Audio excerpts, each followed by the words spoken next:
오늘 이 본문을 두 세력의 대립 구도로 보려고 합니다. 바로 헤롯 왕가와 다윗 왕가입니다. 모든 세력은 정치 철학을 가지고 있습니다. 그래서 우리에게 적용점을 두고 두 왕가가 어떤 철학을 가지고 있는지를 먼저 설명하려 합니다. 이 세상에는 다양한 철학들이 있습니다. 대다수의 현대인들은 철학에 관심을 두지 않지만요. 그렇다고 해서 철학과 상관없는 삶을 사는 사람은 한 사람도 없습니다. 모두가 자신이 속한 사회를 지배하는 그 철학에 영향을 받으며 살아가고 있기 때문이죠. 단지 그렇게 살아가고 있다는 것을 자각하지 못할 뿐입니다. 철학은 우리가 인식하고 결정하는 대상이 아니라 오히려 그 인식과 결정을 좌우하는 주체에 속한 것이기 때문입니다. 신자들이나 불신자들이나 진리라고 여기는 명제를 기초로 세상을 인식하고 해석하고 그에 따른 결정을 해나가는 건 똑같습니다. 그런 점에서 우리의 신앙을 기독교 철학이다라고 말할 수도 있을 것입니다. 오늘 본문의 다윗 왕가로 대변되는 철학이죠. 반대로 헤롯 왕가를 통해 대변할 사상은 파시즘이라는 정치 철학입니다. 파시즘의 특징은 대표적으로 이 세 가지라고 할 수 있습니다. 첫째는 강자 동일시, 그리고 둘째는 약자 혐오, 셋째는 동조 강박입니다. 어려운 표현이죠. 짧게 하나씩 설명해 보면 이렇습니다. 먼저 강자 동일시는 자신을 강한 사람과 같은 편으로 동일시하는 것을 의미합니다. 어떤 집단에서 강한 쪽에 줄을 선다거나 자기가 어떤 강한 사람과 친분이 있다는 걸 과시하는 것이 이런 경향성을 띈다라고 볼 수 있죠. 명품관 직원이 자기가 마치 귀빈이 된 것처럼 행세하는 것도 이런 강자 동일시의 한 모습이다라고 할 수 있습니다. 이러한 경향에서 약자 혐오가 나옵니다. 강자와 같이 있으면 자신도 강해진다고 느끼듯이 약자와 같이 있으면 자신이 약해진다고 느끼는 것입니다. 그래서 약자들을 배척할 뿐만 아니라 그들을 짓밟으면서 자신은 강한 자로서 인정받고 싶어 합니다. 약자 혐오는 갑질이나 왕따 같은 또 이러한 유사한 범죄 같은 이러한 모습들이 발생하는 이유이기도 합니다. 한국 드라마에 나오는 대부분의 악역들이 이런 모습을 보여주죠. 그래서 이런 약자 혐오의 대상이 된 사람들, 그렇게 혐오를 받는 사람들 중에는 그 울분과 고통 때문에 강자 동일시를 열망하는 그런 모습이 나타나기도 합니다. 배우 수지 씨가 주연으로 했던 드라마 안나의 주인공이 이러한 모습이다라고 볼 수 있을 것입니다. 마지막 세 번째는 동조 강박입니다. 이것도 앞에 두 가지 특성과 연관되는데요. 파시즘은 항상 공격할 대상을 찾습니다. 그럴 때는 항상 눈에 띄는 사람이 표적이 되기 마련이죠. 그래서 사람들은 눈에 띄지 않으려 합니다. 이것이 사람들이 다 비슷한 패딩을 입고 다 비슷한 화장을 하고 다 비슷한 결혼식이나 장례식 문화를 따르는 그 이유다라고 설명할 수 있습니다. 눈에 띄는 사람은 손가락질과 비웃음의 대상이 되기 쉬우니까요. 그래서 이 사회는 유행에 민감하고 유행을 따라가는데 신속합니다. 그렇지 않으면 눈에 띄게 되고 그러면 표적이 되기 십상이기 때문입니다. 이와 같은 파시즘 사회는 시민들을 서로 경쟁하게 만듭니다. 모든 일에 우열을 가리고 강자가 약자를 짓밟아도 되는 구조를 형성하는 것입니다. 이러한 사회 집단에 동조하지 않는 자는 사회를 어지럽히는 이단자로서 정죄하고 무자비한 폭력을 행사하기도 합니다. 마찬가지로 공동체를 위해 개인을 희생하는 것은 당연한 것이고 숭고한 일로서 찬양받을 일이 되기도 합니다. 그런데 이 파시즘은 기독교 철학과 많이 닮아 있습니다. 그래서 많은 성도들이 파시즘적인 종교 생활을 하면서 자신은 기독교 생활을 하고 있다라고 착각합니다. 이 또한 간단히 설명하자면 이렇습니다. 기독교는 성화를 통해 그리스도를 닮아가는 것을 지향합니다. 이것을 강자동일시로 착각하는 것입니다. 파시즘의 기원에는 니체의 실존주의라는 것이 있는데요. 니체는 대표적인 반기독교 철학자입니다. 기독교가 말하는 고난받는 메시아를 싫어해서 초인이라는 개념을 강조했고 모든 인간은 초인이 되기를 지향해야 한다고 말했습니다. 그것이 바로 강자 동일시가 된 것입니다. 교회 안의 파시즘은 예수를 닮아가는 것이 지금보다 더 좋은 사람이 되는 것이라고 말합니다. 이렇게 성도들을 미혹하는 것이죠. 다른 것들도 마찬가지입니다. 약자 혐오는 기독교의 죄 혐오로 둔갑합니다. 약자 혐오에는 폭력과 분열과 미움이 있습니다. 하지만 죄 혐오에는 경건을 향한 갈망과 용서와 겸손 같은 것들이 있죠. 둘은 완전히 다른 것입니다. 그럼에도 불구하고 교회 안의 파시즘은 약자의 허물을 트집잡아 비난하고 정죄하면서 그것이 죄 혐오인 것처럼 가장합니다. 그로써 그들이 얻기를 바라는 것은 자기 신앙을 과시하는 것이고 교회 안에서 자기의 입지를 보이는 것이고 자기의 이익을 챙기는 것입니다. 마지막으로 파시즘이 보여주는 동조강박은 개인을 말살합니다. 그러나 기독교의 교회로는 그리스도 안에서 개인의 완전한 회복을 지향하고 있죠. 그럼에도 불구하고 교회를 위해서 개인을 짓밟는 것이 예수님을 위하는 것이고 하나님의 나라를 위하는 것이라고 생각합니다. 이처럼 경쟁과 성공과 성취를 지향하는 파시즘이 이 시대의 교회의 철학을 지배하고 있습니다. 파시즘은 온 세상을 파시즘으로 만들어서 강자가 지배하는 세상이 되기를 바랍니다. 마찬가지로 온 세상을 기독교화 시키려는 것입니다. 그러기 위해서 기독교인은 성공해야 하고 이 땅에서 능력이 있어야 한다고 주장합니다. 성경 어디에서도 찾아볼 수 없는 이 사상이 버젓이 교회의 비전으로 선전되고 있는 것이죠. 파시즘은 학자들도 규정하기 어려워하는 사상입니다.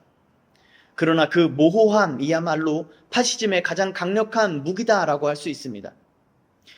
정의하기 모호하다는 것은 어떤 철학이라도 거기에 맞춰서 자신을 둔갑할 수 있다는 뜻이기 때문입니다. 파시즘은 마치 암세포처럼 어디에든지 잠식할 수 있는 것이죠. 제가 이렇게 길게 머리 아픈 철학 이야기를 하는 이유가 무엇일까요? 바로 오늘 본문이 강함을 추구하는 철학인 파시즘과 반대되는 약함에 대해 이야기하고 있기 때문입니다. 신자는 기독교 철학이 무엇인지, 우리가 믿는 바 그 내용이 무엇인지를 바르게 알아야 합니다. 그래야 이 미혹이 많은 악한 세대 속에서 분별력을 가지고 살아갈 수 있습니다. 오늘 이 말씀을 통해서 우리의 신앙 속에서 진리에 속한 것을 분별해내고 불순물들을 제거하는 은혜가 있기를 축원합니다. 13절을 제가 읽겠습니다. 그들이 떠난 후에 주의 사자가 요셉에게 현몽하여 이르되 헤롯이 아기를 찾아 죽이려 하니 일어나 아기와 그의 어머니를 데리고 애굽으로 피하여 내가 내게 이르기까지 거기 있으라 하시니. 동방 박사들이 떠난 후에 이야기의 초점은 다시 요셉에게로 향합니다. 주의 사자는 또다시 요셉에게 나타나서 세 가지 명령을 합니다. 아기와 그의 어머니를 데려가라. 애굽으로 피하라. 내가 내게 이르기까지 거기 있으라. 왜 그래야 할까요? 헤롯이 아기를 찾아 죽이려 하기 때문이죠. 이렇게 본문은 헤롯 왕가의 막대한 세력과 몰락한 왕가인 다윗 왕가를 보여줍니다. 누가 봐도 강자는 헤롯이죠. 다윗의 자손 요셉은 아무런 저항도 못하고 야반 도주를 해야 하는 상황입니다. 주의 사자가 요셉에게 준 세 가지 명령은 다 소극적인 명령입니다. 데려오는 것은 가장인 요셉의 보호 아래에 두는 것이고, 피하는 것은 말 그대로 도망치는 것, 피하는 것이고 물러나는 것이죠. 그리고 애굽에 있으라는 명령은 숨어 있으라는 명령입니다. 이 말씀에 비추어 우리가 일반적으로 이해하는 하나님의 명령에 대해 한번 생각해 봅시다. 우리는 세속적인 관점으로 말씀을, 하나님의 명령을 이해하려는 경향이 있습니다. 한번 생각해 보세요. 일반적으로 우리가 이해하는 하나님은 우리의 성장을 위해 도전하고 나아가고 훈련받으라고 말씀하시지 않으십니까? 가끔 중단과 내려놓음과 후퇴를 말씀하시는 것 같을 때에도 더 큰 도약을 위한 준비라고 생각하지 않으십니까? 그러면 지금 요셉에게 주신 명령도 그런 것일까요? 아닙니다. 그냥 도망치는 겁니다. 여기엔 어떤 도약도, 어떤 성장도, 어떤 승리도 없습니다. 그냥 도망치는 거였고 다시 돌아와서도 피하여 숨는 것이었습니다. 교회를 좀 다녀보신 분들이라면 자주 듣는 말이 있습니다. 바로 하나님께서 훈련시키신다, 준비시키신다라는 표현입니다. 정말 그럴까요? 이것에 대해 생각해 보신 적 있으십니까? 개신교, 특별히 장로교단은 인간의 전적인 타락을 믿습니다. 하나님께서 인간을 그렇게 보신다는 것입니다. 그러면 상식적으로 전적으로 타락한 인간에게 무엇을 기대하고 훈련시키시겠습니까? 죄인이 선하신 하나님을 위해 뭘 준비할 수 있을까요? 훈련과 준비라는 개념은 니체의 초인 사상과 파시즘에 가까운 철학입니다. 진리에 속한 게 아닙니다. 이런 주장을 하는 분들은 주로 이스라엘 백성들의 광야 40년 생활을 가지고 광야 학교라고 이야기를 합니다. 그런데 이 표현은 성경을 제대로 봤다면 절대 할 수 없는 표현입니다. 신명기에서 모세는 이스라엘 백성들이 광야에서 40년을 보내고도 여호와 하나님을 경외하지 않고 율법에 불순종할 것을 거의 확신하고 있습니다. 그 증거가 신명기 마지막에 있는 모세의 노래에도 잘 나타나 있죠. 여호수아도 마찬가지입니다. 이스라엘 백성들이 광야 1세대의 불신앙에서 조금도 나아지지 않았음을 내다보고 염려합니다. 그리고 여호수아의 이런 염려가 정당했음은 그 뒤에 이어진 사사기를 통해서 우리는 확인할 수 있습니다. 이렇게 광야 학교가 반박을 당하면 다윗이 사울을 피해 도망했던 때를 이야기하는 사람들이 있습니다. 그러나 이 또한 성경을 제대로 봤다면 다윗이란 사람 자체가 훌륭하게 성장했다라고 보기보다는 하나님께서 얼마나 신실하게 여전히 죄인인 다윗을 통해서 그의 나라를 다스리는지를 보게 될 것입니다. 하나님은 누구를 훈련시키시거나 준비시키셔서 쓸만하게 만들지 않으십니다. 그런 기대를 애당초 안 하시고 그렇게 하실 필요가 없으시기 때문이죠. 하나님의 일은 하나님께서 능히 이루십니다. 거기에 인간의 공로는 조금도 들어갈 수 없습니다. 그러면 우리는 무엇을 할까요? 그냥 아무것도 안 해도 될까요? 그리스도인은 아무것도 안 하고 그냥 형편없는 인생대로 살아가면 되는 것일까요? 아닙니다. 그리스도인은 순종해야 합니다. 요셉이 주의 사자의 명령을 그대로 순종했던 것처럼 말이죠. 본문 14, 15절에서 요셉이 어떻게 순종했는지를 상세하게 말하면서 요셉의 순종을 강조하는 것처럼 말입니다. 이 본문을 헬라어 원어로 보시면 천사가 말한 세 가지 명령에 맞게 요셉이 세 가지 동사로 순종하고 있음을 강조하고 있는 게 더 두드러집니다. 이것이 기독교 철학이고 우리가 믿는 내용입니다. 세상은 헤롯 왕처럼 자기 힘으로 자기 뜻을 이뤄내려 합니다. 심지어 우리가 하나님의 뜻을 이루기 위해서도 어느 정도 우리의 능력이 필요한 것처럼 이야기를 합니다. 그러나 그 시도 대부분은 폭력과 억압으로 표출되죠. 그리스도인들은 잠잠히 주님의 뜻에 순종하는 사람들입니다. 세상은 도망치는 신자를 비겁하다고 욕하고 강자를 피해 숨는 교회를 조롱하고 멸시하겠죠. 그러나 교회는 하나님의 말씀에 순종하는 이 방식을 견지합니다. 이것이 교회가 세상과 구별된 거룩함을 지키는 방식이고 세상에 저항하는 방식이기 때문입니다. 사랑하는 성도 여러분, 이렇게 사는 것이 바로 영적 전쟁입니다. 예수를 믿는 게 얼마나 멋진지 또 얼마나 트렌디한지 세련된지를 그것을 과시하는 건 너무나 수치스럽고 비참한 것입니다. 그러나 오늘날 교회는 파시즘적인 동조 강박에 굴복하면서 어떻게든지 세상의 모습에 동조하려고 합니다. 세상 사람들의 눈에, 인간의 눈에 예수 믿는 게 얼마나 나이스한지를 보여주려고 합니다. 그렇게 이 시대의 교회는 에서가 장자권을 죽한 그릇에 판 것처럼 거룩이라는 존귀한 정체성을 하찮게 여깁니다. 그리스도께서는 우리를 위해 약해지셨는데 우리는 약해지기를 두려워합니다. 우리가 약해지면 세상이 교회를 우습게 알고 그러면 복음 전파가 어려워진다라면서 말이죠. 많은 성도들이 불신자들 가운데서 자기 신앙을 고백하지 못합니다. 심지어 교회 안에서도 그렇습니다. 성경을 많이 알고 기도도 유창하게 잘하지 못하면 신앙을 말할 자격이 없는 것처럼 여깁니다. 우리는 그렇게 파시즘이라는 세속 철학에 참패를 당하고 포로처럼 끌려다니고 있는 것입니다. 교회와 성도들은 세상에서 강한 존재로 인정받기를 원합니다. 적어도 뒤처지거나 이상한 집단 취급을 받고 싶어 하지는 않습니다. 모든 예배와 행사와 프로그램들은 그러한 기준으로 구성되고 개발됩니다. 말씀은 더 이상 교회의 기준이 아닙니다. 교회는 하나님을 지향하는 것이 아니라 그 하나님을 수단 삼아 초인이 될 인간을 지향합니다. 그러니 죄와 회개에 대한 설교는 사라집니다. 칼빈과 종교개혁자들이 참된 교회의 표지 중 하나로 여겼던 권징 역시도 사라집니다. 오직 모호한 신학 위에 세워진 광적인 운동들만 모의할 뿐입니다. 사랑하는 성도 여러분, 우리는 이 참담한 한국교회의 현실 앞에 통곡하며 회개해야 합니다. 파시즘적인 종교 행위가 기독교라고 착각하는 이 현실을 우리는 직시해야 합니다. 북이스라엘과 남유다는 강대국을 의지하다가 멸망당했음을 우리는 기억해야 합니다. 이 세상의 강함을 쫓아가고 있는 한국교회의 내일은 다음 세대의 소망이 아니라 멸망입니다. 올바른 지식을 따르지 않는 열심은 멸망입니다. 우리는 힘써 여호와를 알아야 합니다. 막연한 지식에 안주하면서 모호한 신앙을 붙잡고 읽기를 중단해야 합니다. 하나님을 아는 지식으로 충만해지는 것만이 파시즘의 모호함에서 벗어나는 길입니다. 참된 신앙은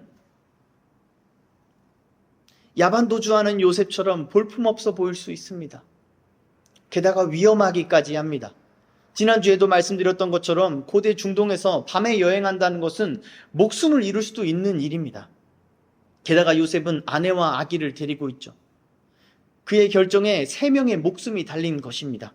그럼에도 불구하고 요셉은 지체하지 않고 즉시 순종하는 모범을 보여줍니다. 어떻게 그럴 수 있었을까요? 하나님을 향한 바른 믿음 말고는 설명할 방법이 없습니다. 하나님의 말씀에 순종하는 것이 확실하게 안전을 보장받는 유일한 길임을 믿었던 것이죠. 요셉이 하나님께서 그런 분이심을 믿지 않았다면 소돔의 롯처럼 망설였을 것입니다. 여기서 우리가 다시 생각해 봐야 할 것이 있습니다. 그것은 예수가 요셉의 친아들이 아니었다는 것입니다. 요셉의 순종들이 단순히 신앙으로만 가능하다고 생각하는 것은 너무나 순진한 발상입니다. 우리는 성경 인물들을 어떤 문학작품의 등장인물처럼 단편적으로 생각하는 경향이 있습니다. 그러나 이들은 우리와 같은 실존 인물입니다. 우리는 이 사실을 항상 기억해야 합니다. 현실에서 인간은 어떤 존재인가요? 단편적으로 얘기할 수 없는 존재 아닙니까? 아무리 확실한 기적을 보더라도 다시 의심하게 되는 게 인간이죠. 환난을 만나면 흔들리게 되는 게 우리의 믿음 아닌가요? 요셉도 다를 바 없습니다. 요셉의 순종은 당연하거나 자연스러운 것이 아닙니다. 요셉은 순종하는 매 순간 하나님을 신뢰하기로 결단했던 것입니다. 매 순간 이 아기가 성령으로 잉태되었다는 사실을 믿어야 했던 것입니다. 그래야 목숨을 걸고 아이와 아기의 어머니를 지킬 수 있었습니다. 그래야 버리지 않고 도망가지 않을 수 있었습니다. 우리도 그렇지 않습니까? 한 번 믿으면 끝인가요? 어려움을 만날 때마다 우리의 믿음을 재확인하고 갱신하고 다시 붙들어야 하지 않았습니까? 그런데 요셉은 그렇게 순종하는 매 순간마다 다시 말씀을 펼쳐보고 다시 작전 기도를 하고 좀 더 분명한 사인을 구하거나 기다리거나 하지 않았습니다. 요셉은 자신이 이미 가지고 있던 하나님을 아는 지식을 따랐던 것입니다. 주의 사자를 통해 말씀하신 하나님은 자기 백성을 지키시는 분이시며 선지자들을 통해서 자기 아들을 지키시겠다고 약속하신 신실한 하나님이란 사실을 말이죠.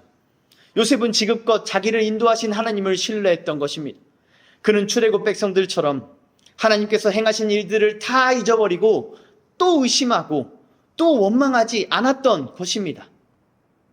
무엇보다 요셉은 세상의 강함에 자신의 소망을 두지 않았습니다. 당시 애굽은 많은 유대인들의 피난처 역할을 했습니다. 그러나 요셉은 주의 사자가 다시 나타나서 애굽을 벗어나 다시 이스라엘 땅으로 돌아가라라고 말하자 그렇게 또 순종을 합니다. 요셉은 이 세상의 피난처가 아니라 하나님의 말씀으로 피했던 것입니다. 요셉은 애굽에 갈 때도 이스라엘 땅에 갈 때도 영원한 피난처이신 하나님께 피했던 것입니다. 이것이 참된 순종입니다. 세상의 강함에 동일시하려는 것이 아니라 하나님과 함께하는 것입니다. 하나님과 함께하고자 기꺼이 약해지는 것입니다. 그게 하나님의 말씀이라면 초라하게 도망치고 겁쟁이처럼 숨는 것입니다. 이러한 참된 순종은 하나님을 향한 참된 믿음에서만 나올 수 있습니다. 사랑하는 성도 여러분, 여러분의 순종은 어떠십니까? 요셉처럼 하나님의 말씀만을 따라가고 계십니까? 아니면 거기에 다른 어떤 것들을 섞고 계십니까? 19절에서 22절을 제가 읽겠습니다. 헤롯이 죽은 후에 주의 사자가 애굽에서 요셉에게 현몽하여 이르되 일어나 아기와 그의 어머니를 데리고 이스라엘 땅으로 가라. 아기의 목숨을 찾던 자들이 죽었느니라 하시니 요셉이 일어나 아기와 그의 어머니를 데리고 이스라엘 땅으로 들어가니라. 그러나 아켈라오가 그의 아버지 헤롯을 이어 유대의 임금됨을 듣고 거기로 가기를 무서워하더니 꿈에 지시하심을 받아 갈릴리 지방으로 떠나가. 우리가 순종을 이야기할 때 간과하기 쉬운 것이 있습니다. 그것은 순종하기 위해선 지식과 지혜와 명철이 필요하다는 것입니다. 많은 경우 하나님의 뜻에 순종한다고 하면서 무지성으로 일을 저지르는 경우가 있습니다. 그게 하나님의 일하심을 믿는 신앙의 행위라도 되는 것처럼 말이죠. 하지만 그건 그냥 무책임한 거고 미련한 거고 심지어 불신앙적인 행동입니다. 성경 속의 많은 순종의 사람들은 오히려 정반대의 모습을 우리에게 보여줍니다. 여기 요셉도 보시면요. 상황을 파악하면서 그에 맞게 대응을 하려 합니다. 정세가 어떤지 상황을 파악하고 있는 것이죠. 우리가 선교지에 나가면 그 선교지의 상황을 살펴야 합니다. 우리가 속한 사회, 집단 속에서 그 상황을 우리는 살피며 생활해야 합니다. 그냥 자기 종교심에 취해서 제멋대로 행동해서는 안 됩니다. 구약의 선지자들을 흉내낸다고 해서 하나님의 사람이 되는 건 아니니까요. 그리스도인은 어디서나 하나님의 말씀대로 순종하려면 지혜가 필요합니다. 상황에 대한 지식과 하나님에 대한 지식이 필요하고 그것을 통전적으로 해석하고 적용할 수 있는 명철도 필요합니다. 이러한 지혜와 지식과 명철은 성령 하나님께서 주시는 은사입니다. 그래서 참된 순종은 성령의 사람만 할 수 있는 것이죠. 요셉은 아켈라오가 유대의 왕이 된 것을 두려워하고 있습니다. 역사 기록에 따르면 이 아켈라오는 6월절 행사에 참석한 사람 3,000명가량을 학살하면서 자신의 통치를 시작했다고 합니다. 끔찍하죠. 요셉은 이 사실을 들었던 것입니다.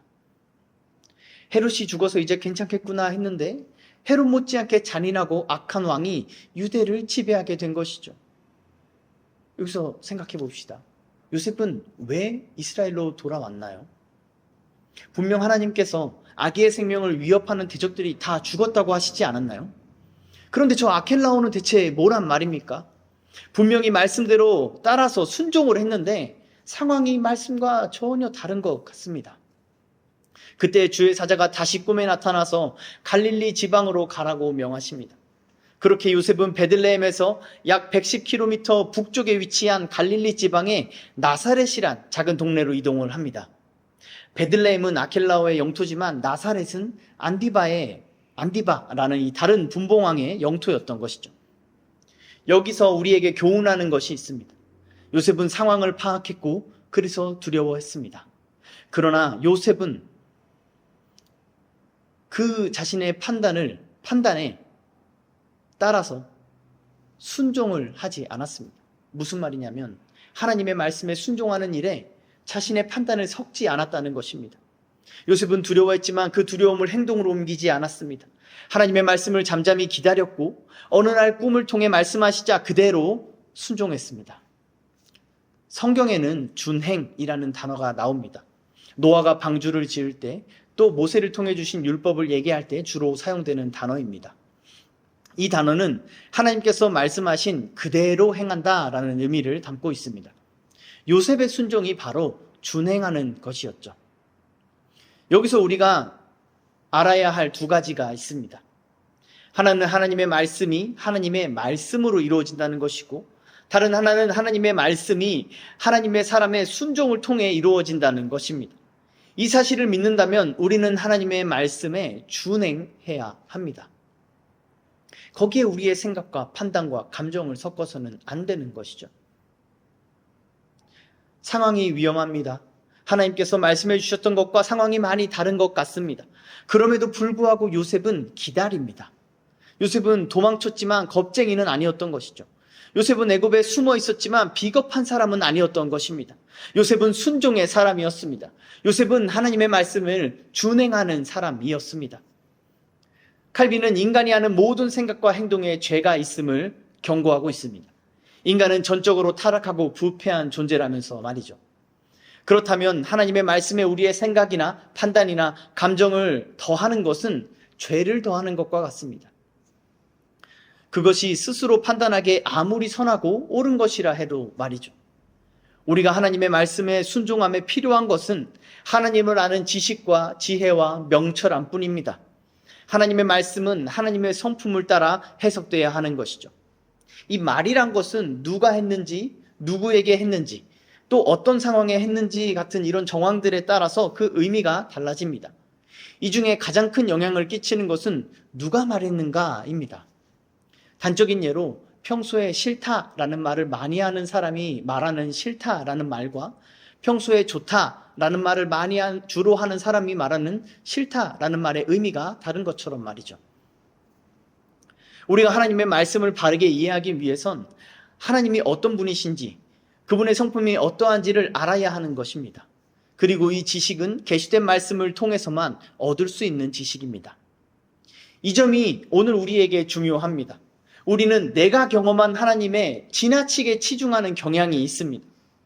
그래서 그 경험의 내용이 성경과 맞지 않더라도 하나님을 경험한 것이라고 단정지어 버립니다.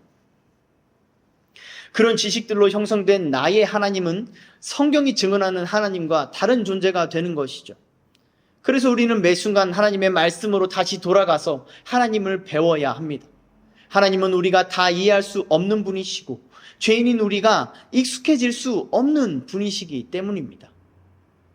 이런 분께 순종하는 것은 마치 공예하는 것과 같습니다. 조심스럽고 경건한 태도로 임해야 하고 신중하게 불순물을 제거하고 하나님의 영광을 반영하도록 매 순간 집중해야 하는 것이죠. 그렇게 우리 삶에서 걸작을 구현해내는 것이 순종이다, 준행이다 할 수 있는 것입니다. 이렇게 순종하는 자기 백성에게 하나님은 어떤 일을 이루실까요? 15절에서 18절 말씀을 보겠습니다. 헤롯이 죽기까지 거기 있었으니 이는 주께서 선지자를 통하여 말씀하신 바 애굽으로부터 내 아들을 불렀다 함을 이루려 하심이라. 이에 헤롯이 박사들에게 속은 줄 알고 심히 노하여 사람을 보내어 베들레헴과 그 모든 지경 안에 있는 산의 아이를 박사들에게 자세히 알아본 그때를 기준하여 2살부터 그 아래로 다 죽이니 이에 선지자 예레미야를 통하여 말씀하신 바 라마에서 슬퍼하며 크게 통곡하는 소리가 들리니 라헬이 그 자식을 위하여 애곡하는 것이라. 그가 자식이 없으므로 위로받기를 거절하도다 함이 이루어졌느니라.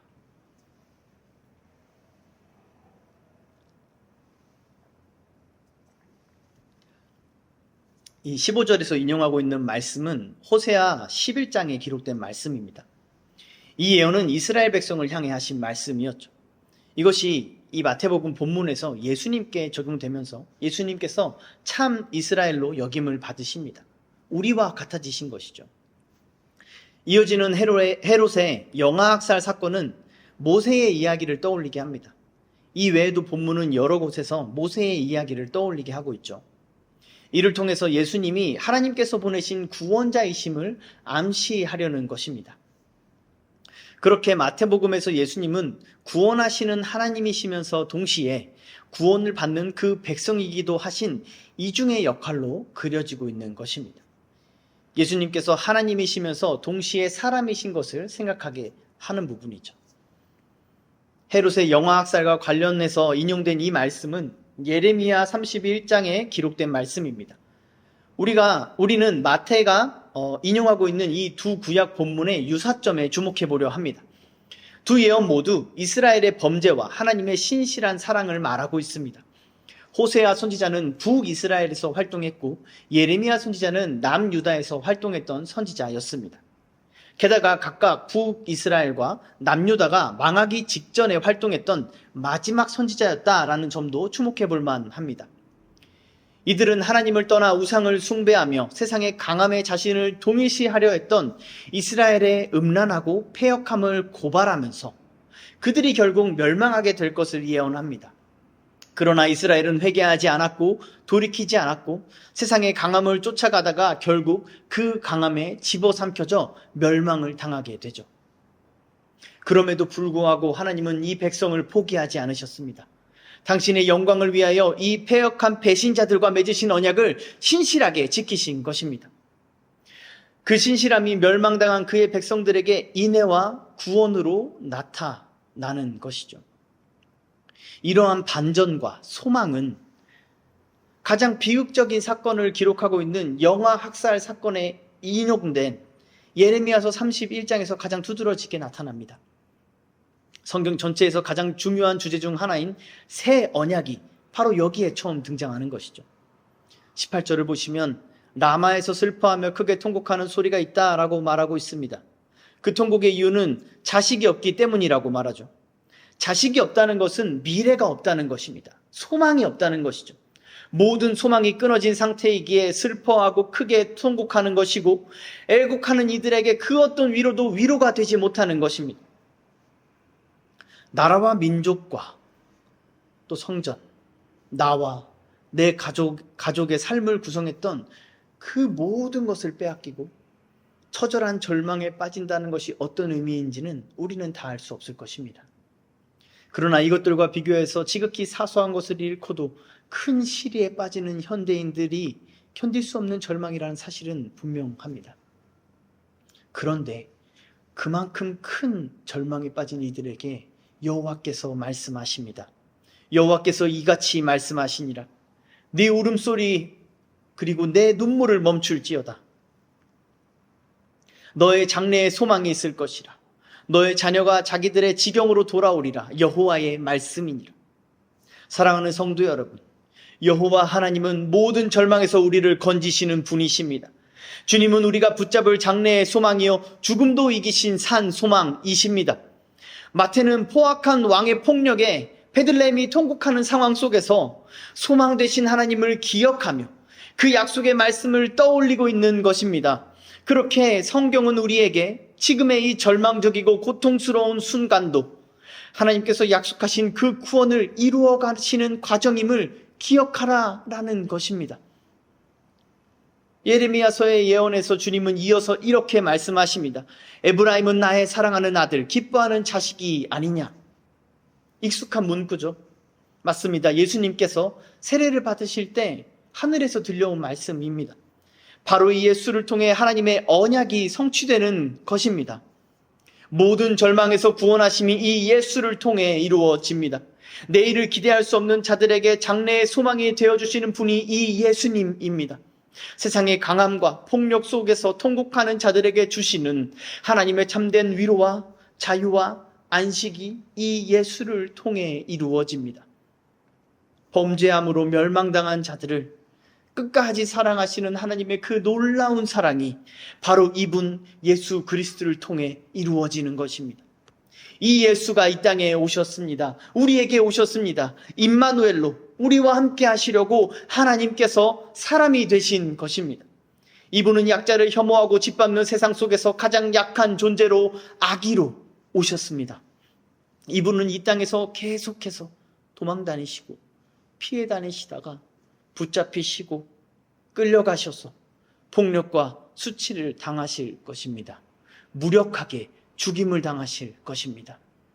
우리의 통곡을 그치게 하시려고, 우리의 눈물을 닦아주시려고 당신의 사랑하는 아들, 기뻐하는 자식을 그렇게 내어주실 것입니다. 사랑하는 성도 여러분, 이 사랑 안에 거하는 것이 기독교 신앙인 줄 믿습니다. 여기엔 경쟁도 우열도 없습니다. 강자 동일시, 약자 혐오, 동족 강박 따위는 있을 수가 없습니다. 폭력과 자랑과 떠드는 것은 이 반대편에만 있습니다. 자랑하지 않는 사랑, 폭력에 맞서지 않는 사랑, 선동하지 않는 겸손한 사랑이 기독교에 속한 것입니다. 우리는 우리의 생활을 통해 이 신앙을 증언해야 할 의무가 있는 자들입니다. 그런데 우리가 그 의무를 잘 이행하고 있는지는 잘 모르겠습니다. 우리는 세상과 너무 닮아 있지 않습니까? 오늘날 우리 안에 기독교라 할 만한 것이 얼마나 드러나고 있나요? 마태가 구약을 인용한 것이 하나 더 남아 있습니다. 23절입니다. 나사렛이란 동네에 가서 사시니 이는 선지자로 하신 말씀에 나사렛 사람이라 칭하리라 하심을 이루려 함이로라. 이 본문은 앞선 두 인용구와 다른 문장으로 기록되어 있습니다. 이 말씀은 어느 한 선지자의 본문을 인용한 것이 아니라 여러 선지자들의 여러 본문에 근거하고 있다는 것입니다. 이 구절에 대한 해석은 조금 복잡하고 또 논쟁적입니다. 우선 이 나사렛이란 동네는 중간기 후반쯤에 생겨난 것으로 추정됩니다. 그러니까 구약 성경에서 나사렛이란 지명을 찾아볼 수가 없는 것이죠. 다른 유대 문헌을 보시면 AD 3세기에서 4세기까지 나사렛은 발견되지 않았다고 합니다. 그래서 예수님 당시에 나사렛은 성경에 없는 지역이었던 것입니다. 따라서 메시아가 나사렛 사람이다라는 주장은 비웃음을 사는 일이었던 것이죠.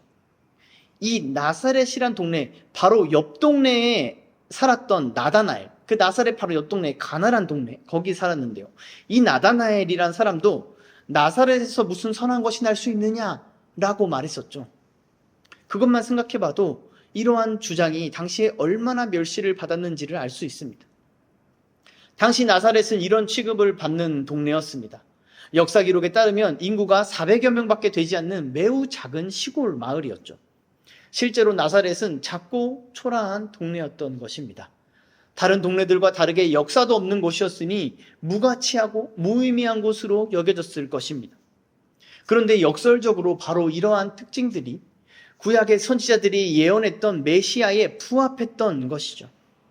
선지자들은 메시아가 초라하고 볼품없는 모습으로 올 것이라고 예언했던 것입니다. 신학자 R.T. 프랜스는 이렇게 설명합니다.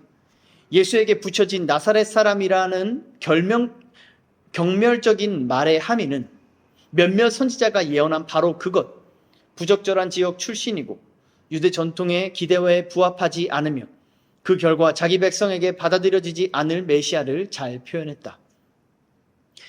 이 예수님은 작고 초라해서 멸시를 받는 이 나사렛에서 자라셨습니다.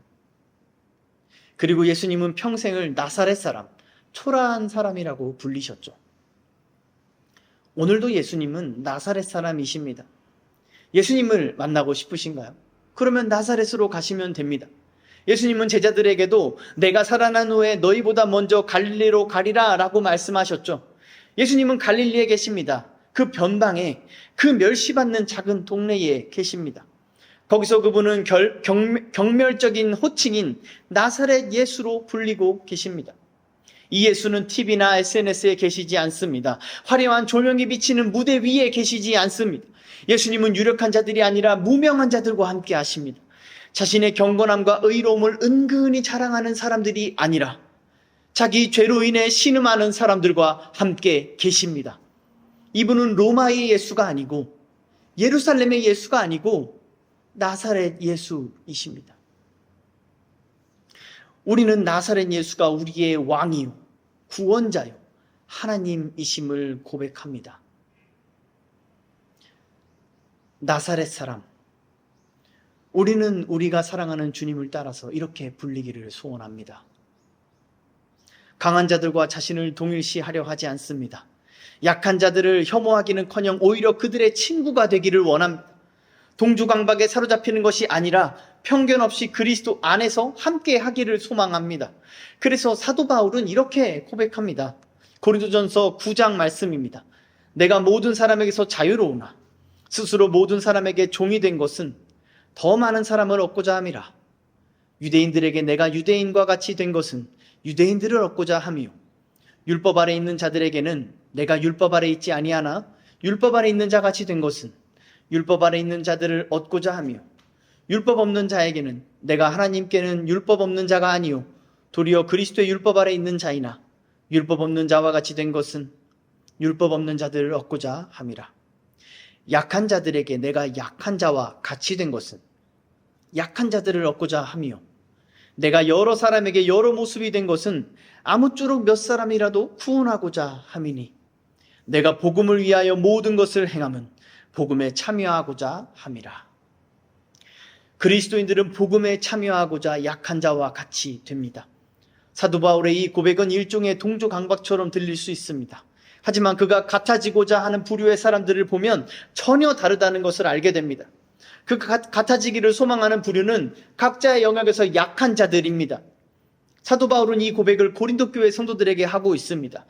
당시 고린도 교회 성도들은 저마다 자신이 가진 강함을 자랑하면서 서로 당파를 나누어 싸우고 죄악을 범하고 있었습니다. 심지어 하나님이 은혜로 주신 은사도 자신의 강함으로 삼으면서 그렇게 다퉜던 것입니다. 그러나 성경은 오늘 분명하게 말합니다. 자기의 강함을 자랑하는 악한 세상을 이길 승리는 나사렛으로 도망하여 숨은 한 아기에게 있다고 말이죠. 그분은 만물을 복종시킬 수 있는 권능으로 오히려 자기를 비워 자기를 낮추셨습니다. 하나님께서 약속하신 그 소망이 나사렛에 있습니다. 하나님께서 멸망당한 죄인들에게 주시는 기쁜 소식이 나사렛에 있습니다. 세상의 강압과 폭력에 사로잡혀 있는 백성들의 구원이 나사렛에 있습니다. 사랑하는 성도 여러분, 여러분은 지금 어디에 계십니까? 여러분은 지금 어떤 철학, 어떤 신념을 따라 살아가고 계십니까? 우리는 우리가 처한 상황을 파악해야 합니다. 세상을 지혜롭고 슬기롭게 분별하는 지혜가 있어야 합니다. 그러나 우리가 결정하고 행동하는 그 근거는 오직 하나님의 말씀뿐이어야 합니다. 하나님의 말씀은 우리의 생각과 뜻을 가뿐히 뛰어넘습니다. 그래서 그 말씀에 순종하는 사람은 세상의 조롱과 비난과 저항을 만나기도 합니다. 이때 세상의 강함을 의지하는 사람은 타협합니다. 눈치를 봅니다. 합리화를 합니다. 그러나 그리스도와 함께 자기를 비우고 자기를 부인하는 사람은 그렇지 않습니다. 지혜 있는 사람은 우매한 자들의 비웃음에 주눅들지 않습니다. 그들이 어떻게 하든지 아랑곳하지 않고 확신 가운데 가장 지혜로운 길, 순종의 길을 걸어갑니다. 그렇게 그리스도인은 만국을 다스리는 위대한 소명을 감당하면서 동시에 이 땅에서 나사렛 사람으로 불립니다. 사랑하는 성도 여러분, 우리는 참 혼란한 시대를 살고 있습니다. 사탄은 우리로 하여금 바쁘다는 핑계로 모호한 신앙을 지속하게 만들고 있습니다. 그러나 그리스도인들은 일주일에 하루를 구별하여 거룩하게 드리는 사람들입니다. 세상과 구별된 날, 바쁘고 정신없는 세상 속에서 하던 일을 멈추고 잠잠히 여호와 앞에 서는 날을 지킵니다. 그렇게 우리는 오늘도 이 자리에 나아왔습니다. 하나님을 예배하고 하나님의 말씀을 듣고자 나아왔습니다. 이 거룩함을 지키는 성도는 세상의 혼란함에 흔들리지 않을 것입니다. 추상적이고 모호한 신앙에 만족하지 않고 하나님을 아는 지식으로 충만해져 갈 것입니다. 이 은혜가 이 시대를 살아가는 모든 성도들에게 있기를 주 예수의 이름으로 축원합니다. 우리 함께 기도하겠습니다.